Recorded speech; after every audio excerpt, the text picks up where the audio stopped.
Hi there. Welcome back to English 229. This is for our class for Wednesday, the 4th, where we are talking about The Exorcist. And I had left you with watching at least the first half hour of The Exorcist because it gets rather graphic after that. And it's what Stephen King calls the gross out when we were talking a little bit about Stephen King's Danse Macabre. And I can't emphasize what kind of a cultural phenomenon The Exorcist was. That people were standing in line for hours. That's where the term blockbuster comes from, by the way, is that they would be busting blocks. There were so many people that they would take up the space of multiple city blocks. There were reported hospitalizations after people saw that film.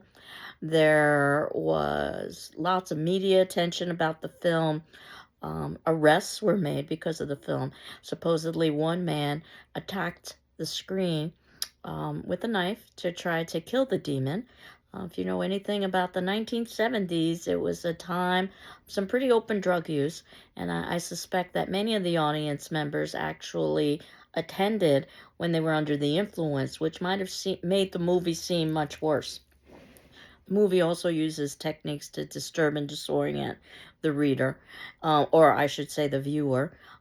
They use subliminal techniques of images and audio. They end up using sound, very loud and jarring, and then very quiet, and alternating between the two. So when you put all of these things together, it's not too surprising that The Exorcist became, in effect, the quintessential horror film. But it was based on a New York Times best-selling novel by Peter Blatty, which is what I wanted us to focus on.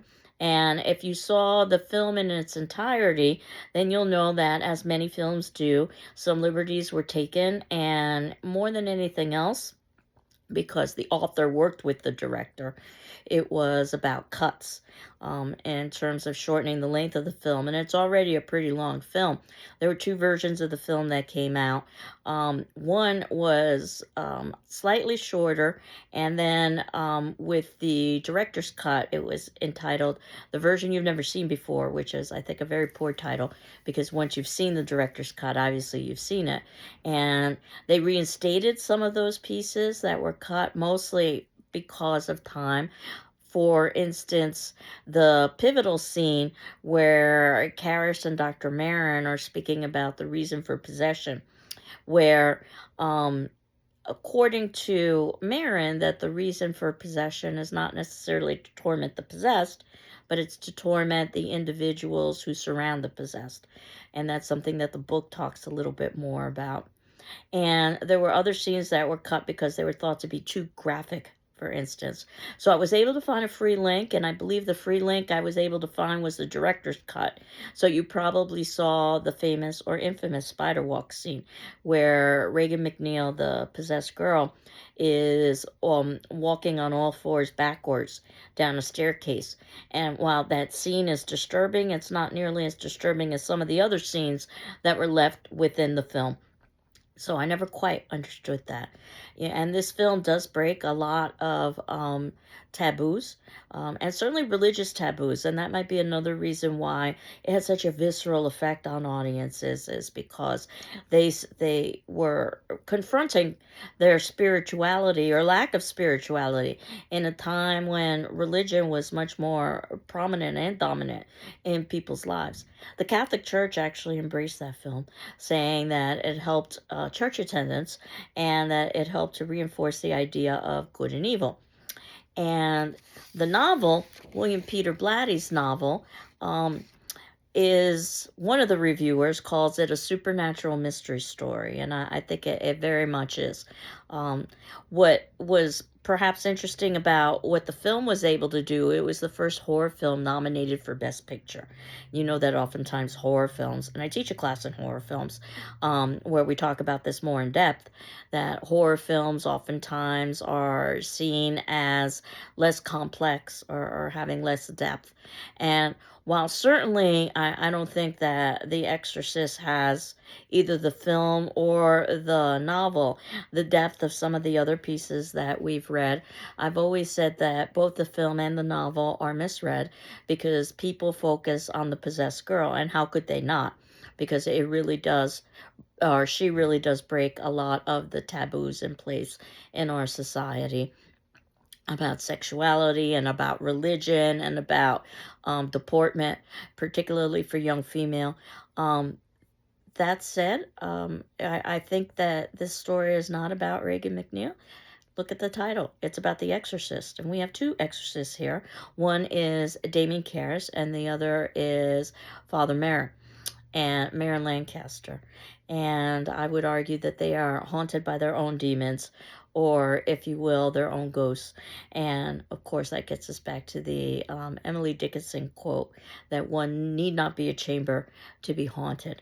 And just to keep you in to be clear, that the second paper is going to be due on Monday, the 16th. And that said, you can hand in the paper up until that date, but not after that date, because the class is over. Because on Monday the 16th, I also will be posting our final exam. I will post at 8 a.m. in the morning, and you will have 24 hours in which to respond to that final exam. If we were in a face-to-face class, you'd have approximately 2 to 3 hours. So that's how long you should really spend on the exam. It'll be a series of essay questions, and you get to choose from within them. And it is open book, open notes, so you can access things like our class discussion forum responses, and I'm getting quickly caught up with those, and also things like your paper, and of course our class videos. So, The Exorcist did win some awards as a film. It got 10 Academy Award nominations. It won for sound and Best Adapted Screenplay. It probably would have resulted in an award for Regan MacNeil, the possessed girl, but it turns out that the vocals were done by another actor, and once that was uncovered, she basically was kind of disqualified at that point.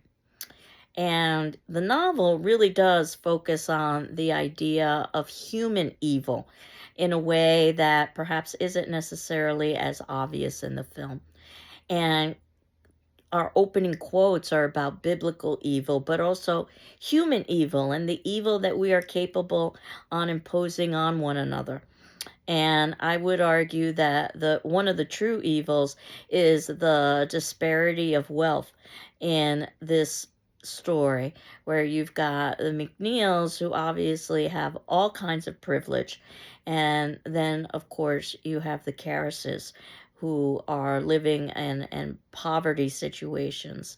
And while Damien Karras has escaped poverty, he's done it through the priesthood, and even within the hierarchy of church, we can see that his lifestyle is much more simplistic, let's say, than some of the church leaders who need to authorize The Exorcist. My apologies, I'm still getting over a cold. So that prologue, which has led to a lot of questions, why set in Iraq? Now, Iraq is reputedly the area of the fall of man, is where the Garden of Eden was located. So it seems quite appropriate that it would be put in Iraq, because there are lots of religious motifs. And as we have seen in other texts this semester, the importance of Christianity in terms of Savior. And Marin has a premonition about what's going to be happening. Marin is almost like a Van Helsing figure, where he's able to merge science. After all, Marin is an archaeologist. And religion. He's a Jesuit priest, the Jesuit being the Society of Jesus. So one of the things that the novel examines is how Marin encounters occurred with rotting teeth, and the idea of the bestial, the base, the ugly in humanity, and how does one love that? And there's a really good dialogue that comes up that talking about the expectations not to necessarily feel love, but to act with love. And that is oftentimes confused by individuals. We're introduced to Pazuzu, which, in the way that it's presented in the novel, there is a Pazuzu, but it wasn't necessarily associated with sickness and disease until The Exorcist. And of course, we've got a sunset going on and the idea of the symbolic descent of what'll happen. And then we open into book one, which is by no coincidence in Washington, D.C. And I would argue that Washington, D.C. is the new seat of evil now, particularly in America, having moved from Iraq. And the idea of the house gripped by ivy, which is one of the first descriptions that we get of the McNeil home in Washington, D.C., kind of gives you a sense of what the tone and the mood is going to be in Washington, D.C. And the novel begins on April 1st. Perhaps we have a demon here who's got a bit of a sense of humor. And one of the things the novel talks about, as society was talking about, was the generation gap. And I think that's another lens through which we can view this particular text. Is there are many references to the idea of the youth culture and its drug use and abuse, and that they seem almost, for lack of a better word, possessed. Wink, wink, nod, nod. So I think from that symbolic perspective, we can view Regan's possession. But one of the, I think, brilliant pieces of the text is that it's ambiguous. And we know that Gothic literature is oftentimes ambiguous, so that we can have a naturalistic explanation that could be physical or psychological, but we also have the possibility of a supernatural explanation. I'd like to think that all of them are valid in terms of Regan's possession. When we're introduced to Chris, and that's a shortened version of Christ, and the idea that religion is being cut up and shortened and not being respected perhaps is indicative of that name. She's an atheist, she's divorced, she's also a wealthy actor. So in this particular instance, she lies for a living, which is what actors do. Again, she might be ripe for a demon who might want to find somebody who no longer is embracing formalized religion, and at the time period, being divorced was still considered to be somewhat scandalous. Sharon, Chris's assistant, she's so wealthy that she's able to have, in effect, servants. Is involved with transcendental meditation, which at the time also was leading to a lot of questions. Could something like that lead to opening up, shall we say, portals to other dimensions, if you want to think about Lovecraft? Dennings, his demon, so to speak, he's haunted by alcohol. He is also a character that uses a lot of profanity. So if we're wondering how Regan might have picked up all of that profanity, pre-social media, it could have been just by listening to people like Dennings. And Regan, who initially is portrayed as a sweet, innocent 11-year-old, is starting to have some difficulties. She's having some math problems, which is oftentimes actually evidence of some sort of physiological difficulty. They're missing clothes in the house. They're moved furniture. We talked a little bit about poltergeists when we talked about the haunting.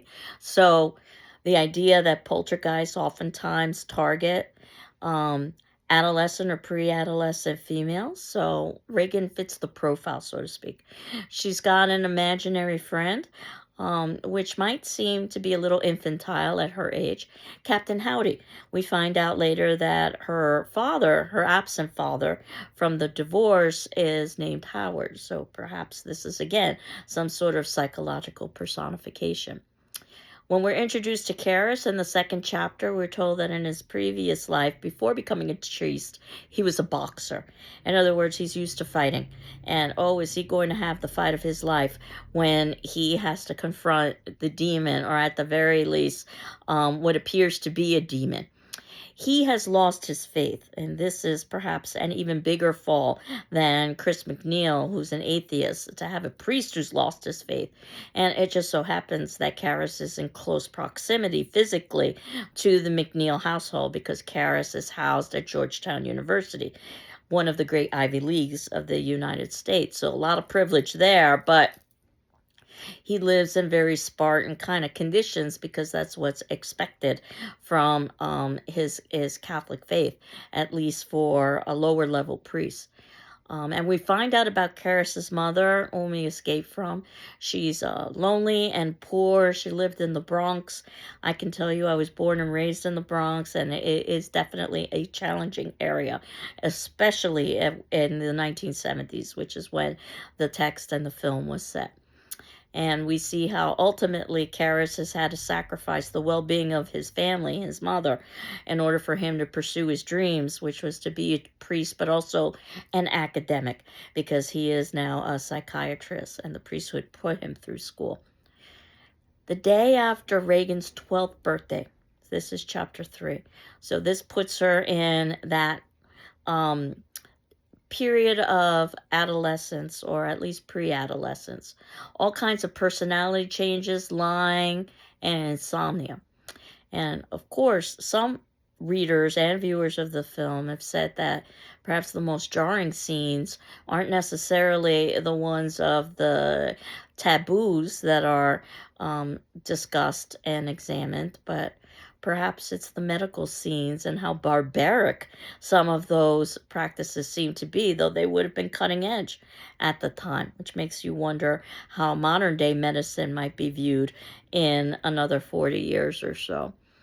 In chapter 4, we find out, and this is a mystery, is that the local church, which is also nearby, coincidentally, so they're all in physical proximity to one another. Georgetown, the McNeil household, and the reason why they're there is because Chris is shooting a film, so they're renting.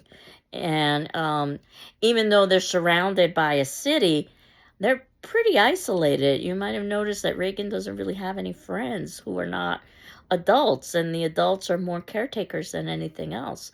So in relation to the Gothic, you know that the Gothic oftentimes takes place in isolated areas, and that isolation is always a bad thing in the Gothic. So it's quite possible to be surrounded by people and yet not necessarily have any kind of social connections at all. At this church, there are all kinds of church desecrations and black masses. The novel, in part, gives a little bit of education of some of these things, almost like Dracula gives a little bit of education about the vampire. We see how awful Karras's mother dies alone and poverty-stricken, and that guilt will eat away at Karras. We're introduced to a Mrs. Perrin, who's a seer, and Reagan doesn't, or she says she's a seer, and Reagan doesn't want to talk to her or shake her hands, which seems suspicious. We're told a little bit about the occult and what a seance is, and we begin to see the loss of control of bodily functions. The loss of control is oftentimes an element that we see in the Gothic tradition. And it oftentimes is associated with, again, what Stephen King calls the gross out, when one can't control one's bodily functions. Then we move to book 2. Notice that this text is divided into books. And we're given another opening quote. This one is that there's wisdom through the awful grace of God. So the idea is that Karras is on a spiritual journey at this point. We find out how ultimately, Karras's mother was taken to a public institution, and how horrible that was because Karras couldn't afford her medical care prior to her death. And there's also reference to the idea of loneliness of priests. Priests had never really been portrayed this way before. They were seen as basically otherworldly, and the idea of humanizing a priest who could feel lonely, a priest who would drink or smoke. It was rather revolutionary for the 1970s. And this was before many of the church scandals that erupted in the 1980s. We see Reagan's continued deterioration, and the vulgarity associated with that. And honestly, I've always thought that Blatty didn't have to get that specific. So if you're reading the novel and it seems to be just a little bit too detailed and uncomfortable, I suggest that you just skim those passages, because really what you want to focus on is the inner torment of these characters. Not to say that Regan McNeil doesn't have inner torment. Again, she's in a strange city. Again, she is the product of divorced parents and doesn't see her father. He forgets her birthday, no less. Um, she has a mother who seems to be more absent than not, because her mother is focusing on her career, which again at the time would have been seen as rather unusual. And Chris has a good amount of guilt about that.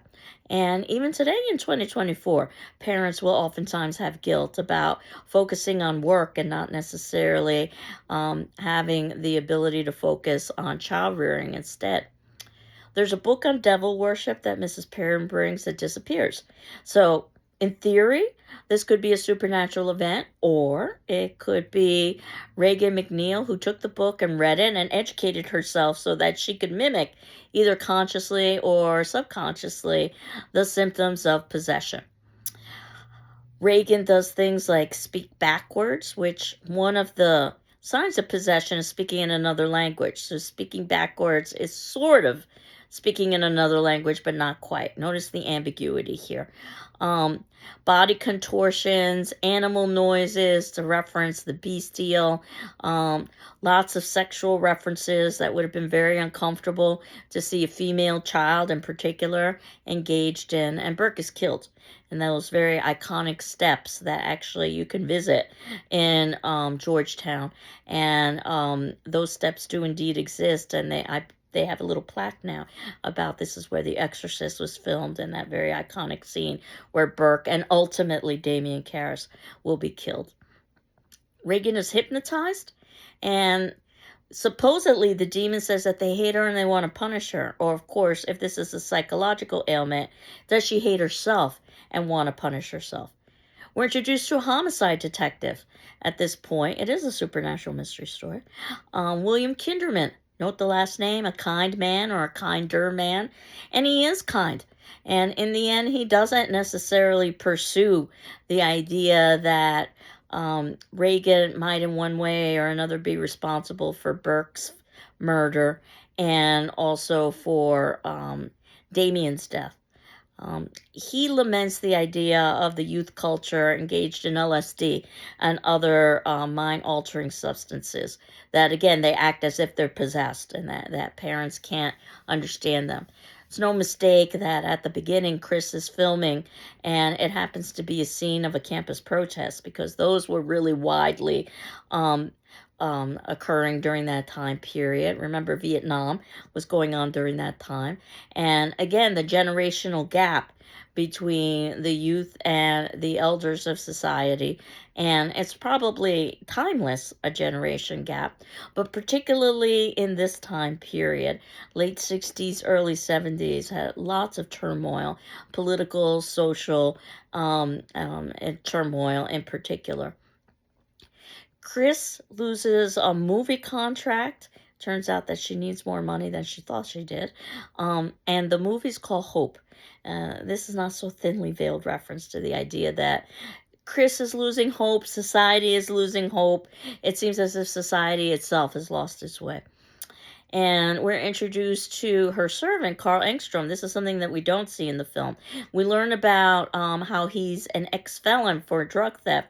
Turns out that he was stealing drugs for his own daughter, who is addicted. And rather than telling his wife, the daughter's mother, that their daughter is addicted, he just told her that the daughter is gone. It would be easier to deal with that than to deal with the drug addict daughter. Again, the idea of what happens when youth are under mind-altering substances and doing and saying things that are completely out of character. Now, Kinderman and Karras unite through the idea of the church desecrations. Kinderman approaches Karras to see if Karras, who happens to be the priest for the campus of Georgetown University, where the church is located, or nearby, he might perhaps know of a troubled priest who is engaged in church desecration. It's almost like how sometimes firefighters are found to be guilty of arson attempts. And we find in chapter 6 the missing book on possession, remember? And one of the things that I think Blatty does very well is that he lays clues and then later on he picks up on those clues again. It's under Regan's bed. Again, it could be that the demon put it there, or it could be that Regan put it there and that she's been educating herself. And then we go to book 3, and the opening quote is about biblical signs. At this point, Chris is so desperate because the medical community has basically failed her. She begs Karras for an exorcism. He's skeptical because he is a man of science. However, he's also intrigued because he is a man of religion. Regan at this point is called the Thing and the Other. I can't help but think of Lovecraft, for instance. We were talking about the others, or the outsider as an other. And do note that at the beginning of The Outsider, our narrator is in a crypt. He is in a cemetery. He's dead. And when he escapes, he basically is going to the... he's crawling his way out of the crypt until he reaches the ground. So what he thinks is the sky is not at all the sky. So that's part of the twist there. So I wanted to make sure that you're aware of that, because in reading some of your discussion forum responses, it sounded like not everybody was aware that he was in a crypt. But nevertheless, the demon knows that Karras's mother is dead, but refuses to reveal the maiden name. So is this information that Regan could have picked up on her own? Enough to torment Karras. So it seems like she has knowledge of events she shouldn't have knowledge of. But when Karras pushes, she refuses to elaborate. And either that's because she doesn't have the knowledge and it's all a sham, or because the demon is toying with Karras. At one point he says, we have to give you a reason to doubt. And we know that that ultimately is Damien Karras's biggest weakness, guilt and doubt. Could be poltergeist phenomenon, but we also know that there are enough religious elements here that we could suspect that something more is going on. We know that Chris is haunted by her own demons, that she is not spending enough time with her child, and that she's responsible for a broken home. I don't think Chris ever really acknowledges how much wealth and privilege she has.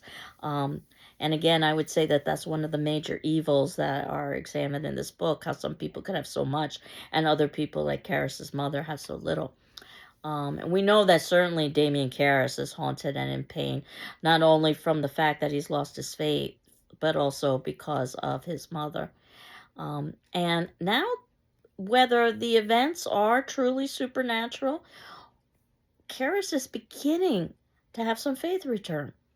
The demon at this point is where he says, we must give you some reason to doubt, to Karras. And that perhaps is the best way to torment Karras, because what he wants is proof that there is God. But if there's always a question of doubt, then he can never really have peace. We find out that Carl's daughter, as I had indicated earlier, is a drug addict. And then in book 2, there's a reference from the demon about holy water, that holy water was previously put on Regan. She reacted violently, which would be a piece of evidence for possession. But, there's always a but here, wasn't holy water, it was tap water. So was the demon doing this to provoke doubt, or was the demon doing this because ultimately it's not a demon, it's some sort of psychological or maybe even physiological element that is tormenting Regan. Words written on her skin that says, help me. Again, all of this would suggest that this is more than physiological. And at this point, Karras is ready to ask for an exorcism as his faith is increasing. And note the kind of hierarchy that exists in the church. Again, some are very, very wealthy. Others have taken a vow of poverty. Marin, however, already knows, because he had his premonition at the beginning in Iraq. So this is how we go back to the idea of Iraq. And then in book 4, we get our opening quote, which is about love and the power of love. And perhaps that's the way to combat evil. Now, Damien, we find out the name Damien was the name of a priest that was devoted to caring for lepers and caught the disease himself. A little bit of foreshadowing of what's going to happen with Damien Karras at the ending of the novel. The climax is this battle of good and evil where the demon attacks psychologically. And we get more of a sense of this in the novel than we do in the film. In particular with Marin. Marin's greatest weakness is torment. He's haunted by his pride. He's basically escaped his inferiors in archaeology. He has embraced the rather comfortable life of academia. So he doesn't necessarily have to confront the pain and misery of humanity. Willie, of course, is tormented by the fact that there's a drug addict daughter. Sharon is tormented by the fact that she has erotic feelings for Damien. That's not really examined in the film. Chris is tormented over the fact that she's put her career before her family. And of course, Karras is tormented over his faith in his mother. There are lots of biblical references of possession, and in fact, the story The Exorcist comes from a combination of some of those biblical stories, as well as reportedly a real exorcism that was done in the 1940s, but with a male adolescent, not a female. And again, I think this was very deliberate that Blatty turned it to a female. It's all the more shocking to see some of these violation of taboos done by a female. But females are oftentimes associated with poltergeist phenomenon. And this is where ultimately we get what is the purpose of possession. It's not to torment the possessed, but the observers, that they feel despair and they are overcome by the bestial and the vile. They feel ugly and unworthy and inhuman and see others that way as well. And the belief in God is accepting the possibility that God could love us despite the fact of our errors and evils and flaws. All of this is spoken by Marin. And Marin talks about how he was once repelled by certain people. He despaired he couldn't love them, and he too had lost his faith. And Damien's quite interested in this, that Marin has walked a similar path. And this is where Marin says it's not about feeling love, it's about acting with love. And this includes friends and lovers, people who, Marin says, think they no longer care about one another because they don't actively feel love. But that's not the case at all. If they act with love, then obviously they can change and improve their relationships. And feelings come and go. But actions ultimately influence feelings, not necessarily the other way around. Now, Marin does die, and we got some foreshadowing there about his heart, and that he was taking heart pills. He dies of a heart attack, but of course it's the demon that pushes him, or Regan MacNeil who pushes him. And Karras, who is outraged at this point, finally begins to fight the demon and says, "Take me." Now, I can tell you, I actually saw a version of The Exorcist in a movie theater when I was a teenager. And at that scene when Karras says, "Take me," and he begins to actually punch Regan MacNeil, the audience burst out clapping. Not that I advocate that behavior, but this was this very pure black and white battle of good and evil.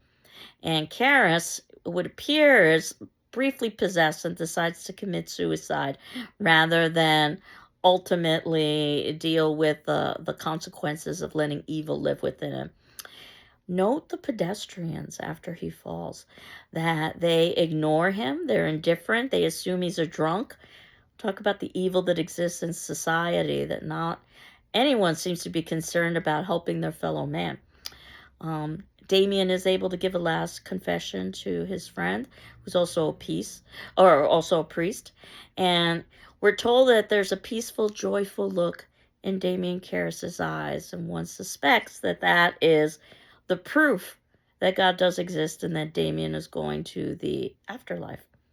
And we do get an epilogue in late June. Seems to be appropriate because, of course, the seasons oftentimes represent times in life, and June is the beginning of rebirth, renewal, regeneration when we go into summertime.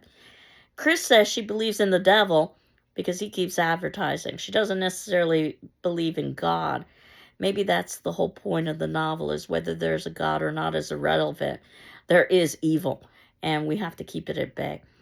And we see that Father Dyer, who was Father Karras's friend, and Kinderman, the detective, form a friendship, almost in the way that Kinderman and Karras had been forming a kind of friendship.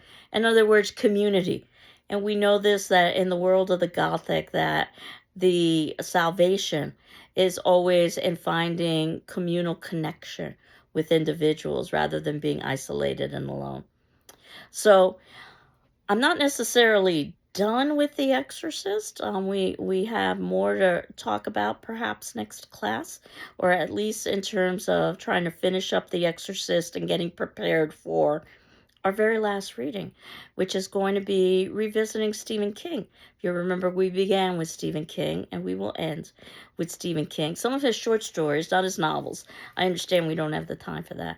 But I think you'll find that with the short stories, and I've only assigned 2, you'll see how Stephen King was influenced by his predecessors, now that we've done a good amount of reading in the Gothic.